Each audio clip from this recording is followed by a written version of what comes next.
Our next presenter, I'm going to ask Gail and Jennifer to talk about the dairy survey that our producers filled out at the end of the last year. And we've got some of that tabulated. So Gail, podium is yours. All right, thanks, Fred. In case anybody's wondering, it is still windy in Ames, but the stow has stopped, so that's good news. I want to. Are you sharing? Are you seeing the screen with the Yes. slide presentation? Perfect. So we have been running this as a facilitated discussion, and been having people like vote on which topics to talk about and some things like that. And I'm wondering with the smaller crowd today if we want to just keep this open. So I'm going to run through some demographic information from this survey, and then some of the key points that we've pulled out that we want to get more feedback from dairy producers on, as long as we're doing these dairy days and having some facilitated discussion around that. All licensed dairy producers in Iowa receive this survey in the late. It's one that we have repeated data on. We can also provide, if anybody's interested in seeing the 2020 survey response, we have survey data. We have that put together, so you can see where we're going with this. There is a lot of fun stuff to look at here, and we've been pulling it apart, and it seems like the more we look at this data, the more we think, ooh, we could split it this way, or we could split it this way, and kind of keep working through it. So it's always I really appreciate those of you who hopped on, and hope that you guys have some feedback for us as well, because that's what we've been doing with this, is trying to get producer feedback. So I'll start by talking about some of the demographic information, and I just have a few slides about that. In the previous in-person events, we had these rules of engagement. We had a few more people there, and we were obviously in person. So for facilitated discussion, we started with these rules of engagement. I think, even with a small crowd, it's probably worth remembering, like, to be respectful of each other. Obviously, we're all adults here, so hopefully I don't have to remind anybody of that. But staying on topic, that's one that I need a reminder of sometimes. Listening to understand, avoiding personal attacks, being open to new ideas, honoring time limits, another one that I need help with and reminders about sometimes. And then follow my guidance, unless I'm going overtime, and then Fred will tell me that I'm going overtime. So a little bit about the overview of the methodology of this survey. Again, we distributed it in the summer and fall of 2024 to all licensed producers in Iowa. We worked with the Center for Survey and Statistics Methodology at Iowa State. There were 46 questions, which is actually shorter than the previous versions of the survey. We cut quite a bit of our previous versions of the survey because we wanted to increase our response rate. And the survey for the Center for Survey and Statistics, they were like, you this survey's too long. That's why nobody's filling it out. So while maybe it seemed very long, it was quite a bit shorter. And we were not, and probably as a result of that, we had a high response rate, with about a little over a third of dairy producers in Iowa responding. In the survey world, this is considered to be quite a good response rate, so we were pretty excited about that. It was higher than we were aiming for. And just a little bit of a FYI or reminder, in the past, we've done these surveys before, and we do use them. We had a couple comments on the survey responses, like, oh, nothing's ever going to happen. I filled this survey out, and nothing's ever going to happen with it. But we do use this survey data quite a bit. We share it with folks who are interested in the Iowa dairy industry, to educate them more about the needs of Iowa dairy producers. We also, like I said, it's available on our website. We're happy to send you a link for the PDF. But we also, a lot of our programs that we do, we consider the feedback that we got from these surveys while we're planning out our programs. And you can see a few examples of what we've done based on the results of the 2020 survey. So we made some transition cow resources. We hosted some nutrition field days.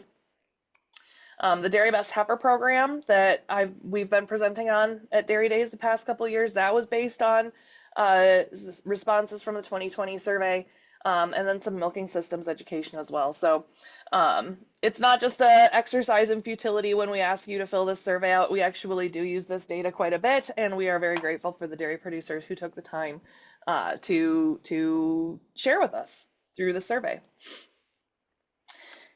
So when we look at the counties that responded, we see Northeast Iowa was very strongly represented. Winneshiek, Dubuque, Delaware County were some of our top counties there. And we're, in terms of number of farms and number of dairies who responded, that's Northeast Iowa was by and large where the respondents were from.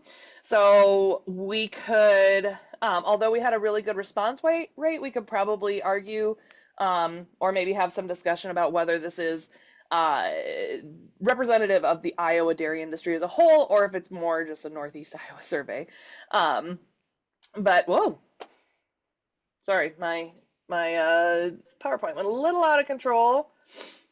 But here's the top 10 counties that responded and the response rates by county. So the top county who responded was Dubuque, followed by Winneshiek and Delaware.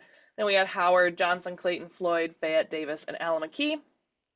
And you can see the actual farms in these counties, and that came from this data from the from IDOLS. But you can see these are counties with a fair amount of herds for the most part.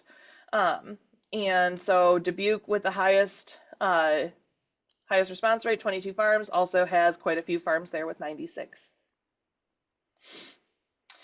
When we break it down into the herd size by region, the South, this is how we defined our regions for the purposes of this survey, but Southwest probably had the largest herd size, followed by Northwest. So probably some smaller farms out of the Northwest who did reply. We did, but still more than our average for the Northeast. And Southeast especially, you see that we have very small, let me get my pointer.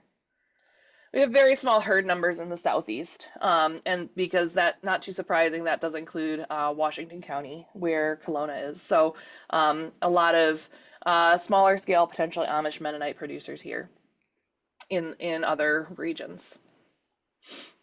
When we break it down to herd size based on the size of the herd size of the people who responded, you can see again that it skews towards these smaller herds. So the majority of folks who responded, 86 people who responded, had between 50 and 100 cows, followed by 69 people who had between 100 and 250 cows. You can see our large herds, we didn't get a very large response rate, with only 13 herds that responded that had over 1,000 cows, but we did receive some herds with that were from some responses that were from larger herds.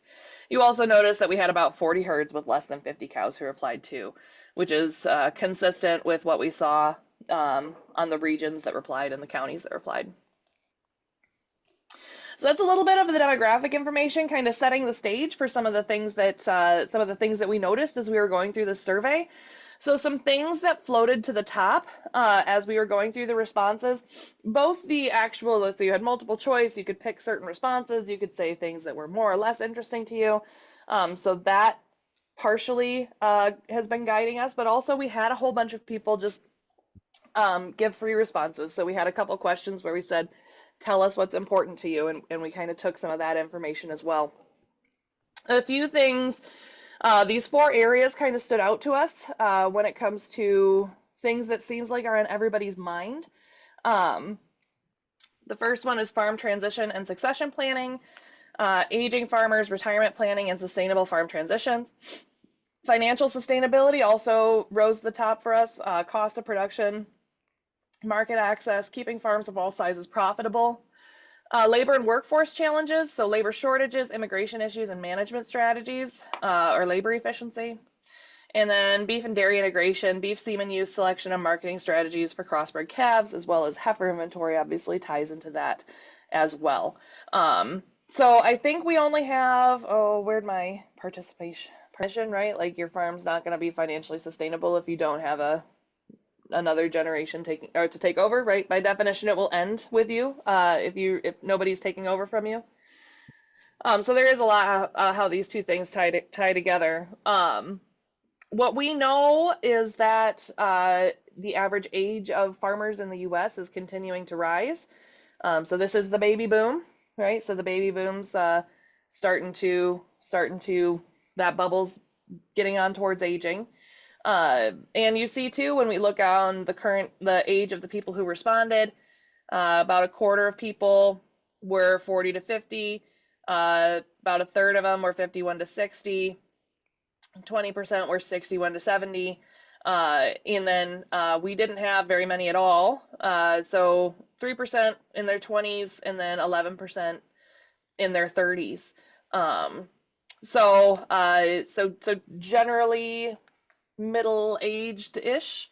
And the question could be, are those just the people more likely to fill out surveys, or or is that representative of our actual farmer population? And that's hard to say, but what we do know is that yes, the average age of producers, farmers in general across the U.S. is getting older. This is one of my favorite slides. And it's not too surprising on its face, right? So we asked, so these are how many people who responded. You see a lot of people in their 50s responded. And we said, are you planning on retiring in 5 to 10 years or less than 5 years, or I'm not planning on retiring at all within 10 years? And obviously, I don't think anybody's going to be too surprised that nobody in their 20s, 30s, and 40s is planning on retiring in the next 10 years.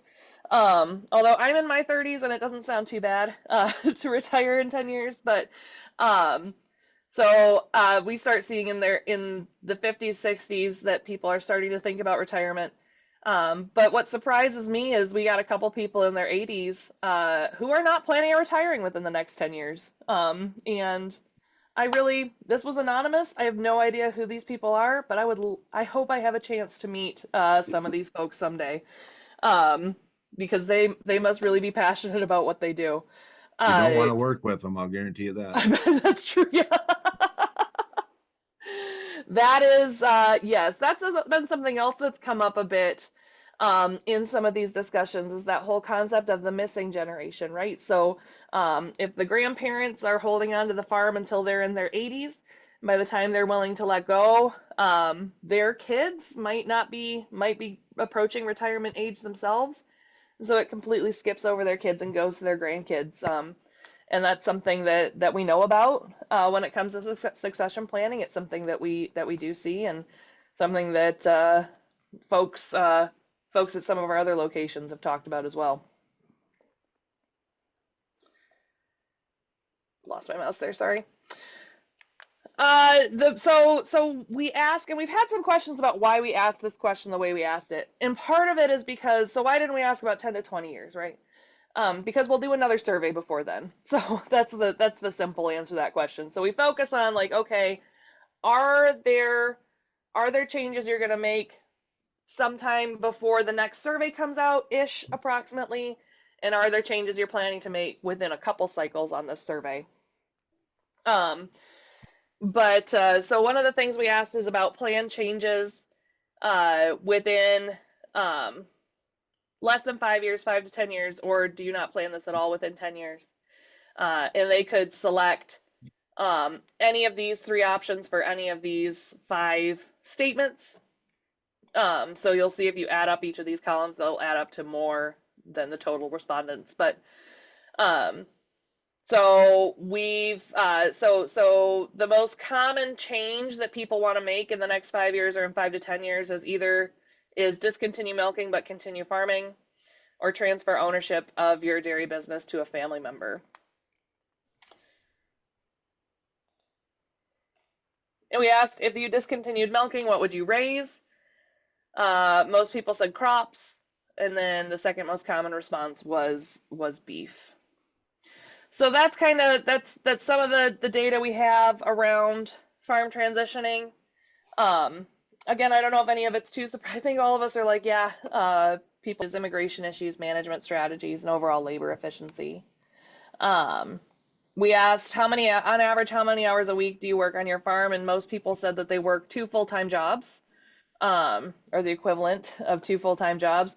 Some people there's 168 hours a week, and there were a few people who said they work 130. So I'm calling fiction on these are all self-reported, right? So I'm calling fiction on some of these. Um, these people basically said they work 24/7, which may be true some weeks, but I don't know if that's true on average every week of the year.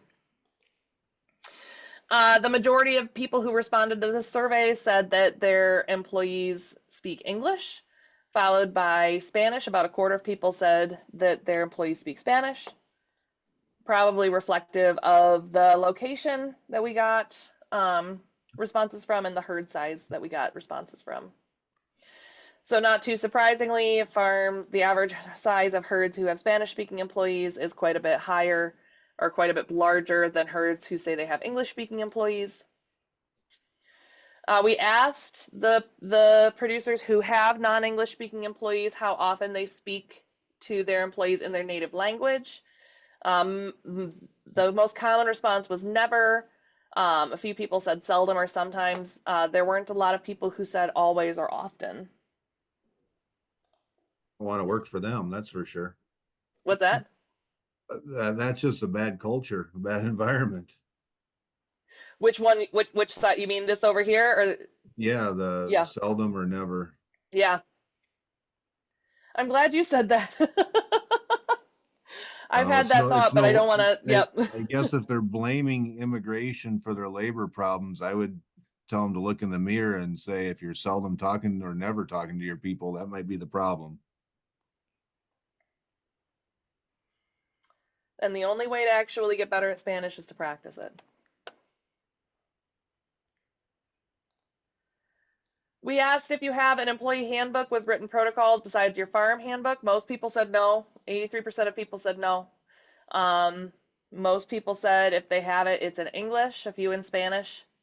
And if they have a handbook, an employee handbook, the most common option was to update it yearly. Regularly scheduled employee training. The numbers fell off this slide, but most people said they do not have regularly scheduled employee training. If they do have it, it's most often in English and semi-annually. We've had a lot of discussion about this slide too, and what training means. And it's if you have a smaller farm that you are, taking a lot of the responsibility on yourself, and you're out there working, like doing the same job as your employees side by side, you might not have a formal training, right? Because it's more on the job type training. So we wonder if this is a little bit skewed by the size of herds that participated. And that's not too surprising when we look at this kind of ties in with what I just said there. The herds, we looked at average herd size of the farms who provide routine training, and they are quite a bit larger than the ones who do not. So that kind of fits with that idea. We asked what topics you would like more training available in English and Spanish, and this was a list of things that we got: AI, biosecurity, breeding, calf care, colostrum, management, handling, herd health, maintenance, milking procedures, and safety. But this was where'd you go? This next one was kind of an open-ended question. We said, what are your struggles with what are the biggest challenges you face when trying to keep a qualified employee? This was not multiple choice. This was you write down your thoughts, free response. And there were a few themes that we saw. Some of these also tie together a little bit. So pay, salary, and benefits kind of ties in with competition from other jobs, and keeping them happy might tie in with that a little bit as well. Keeping them happy might also tie in with, like Kurt was saying, the work culture, the culture of your farm and in your business. Moving up and out was one that we heard quite a bit. This seems to come from folks who are maybe hiring like high schoolers or younger people who, go off to college or go get a different job somewhere else when they graduate. And then communication was one that people said was a big struggle at all. Again, not too surprising, that's a struggle when you see that not a lot of people are speaking to their employees in their native language, kind of like Kurt was saying there. So those were some of the key insights that we pulled out of the labor questions that we asked.